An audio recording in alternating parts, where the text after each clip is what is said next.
Hello বন্ধুরা, কেমন আছেন সবাই? আশা করি ভালো আছেন। প্রতিদিনের মতো আজকেও আপনাদের জন্য নিয়ে এসেছি এক গা ছমছমে ভৌতিক গল্প, যা শুনলে শরীরের রোম কাঁটা দিয়ে উঠবে। এই গল্প শুধু ভয় নয়, এক রহস্যের জালও ছড়িয়ে রাখবে আপনার চারপাশে। তো চলুন আজকের গল্পে ডুবে যাই। গল্পে ঢোকার আগে একবার মনে করিয়ে দিই, যারা এখনও আমাদের চ্যানেলটি সাবস্ক্রাইব করেননি তাদের কাছে অনুরোধ, দয়া করে এক্ষুনি চ্যানেলটি সাবস্ক্রাইব করুন আর পাশে থাকা বেল আইকনটি চাপতে ভুলবেন না, যাতে আমাদের পরবর্তী গা ছমছমে সব ভিডিও সবার আগে পৌঁছে যায় আপনার কাছে।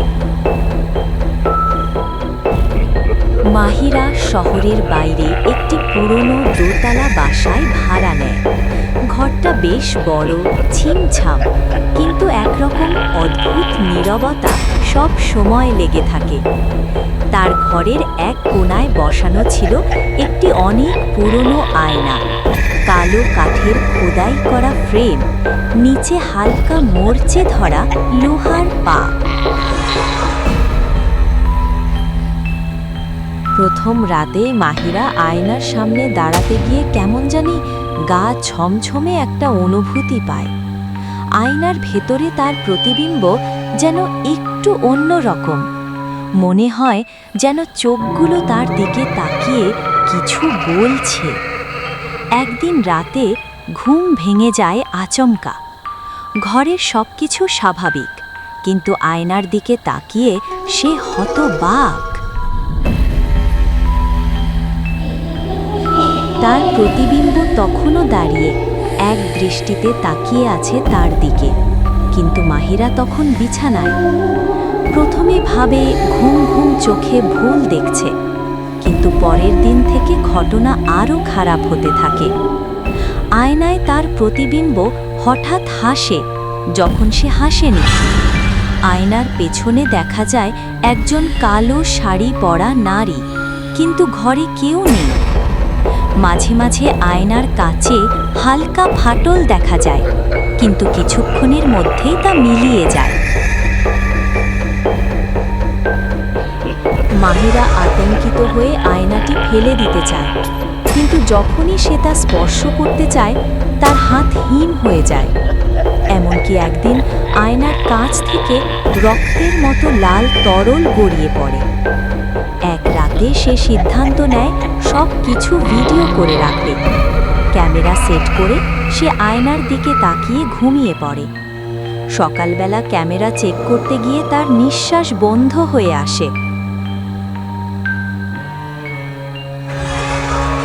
ভিডিওতে দেখা যায় রাত ৩:১১ আয়নার ভিতর থেকে কেউ বেরিয়ে আসে, ঠিক মাহিরার মতো দেখতে, কিন্তু চোখ দুটি কালো, মুখে বিকৃত হাসি।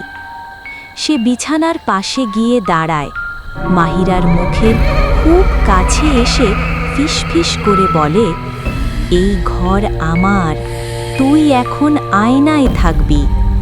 পরের দৃশ্যে ক্যামেরা হঠাৎ নিস্তব্ধ হয়ে যায়। এক সপ্তাহ পর বাড়ির মালিক এসে দেখে ঘর ফাঁকা, কিন্তু আয়নার ভিতর স্পষ্ট দেখা যায় মাহিরার মুখ। সে হাতড়ে বেড়াচ্ছে আয়নার ভিতর থেকে, যেন বেরোতে চায়, আর তার গলা কেটে গিয়েছে। ফিসফিস করে বলছে, আমাকে বের করো, সে এখন তোমার পেছনে।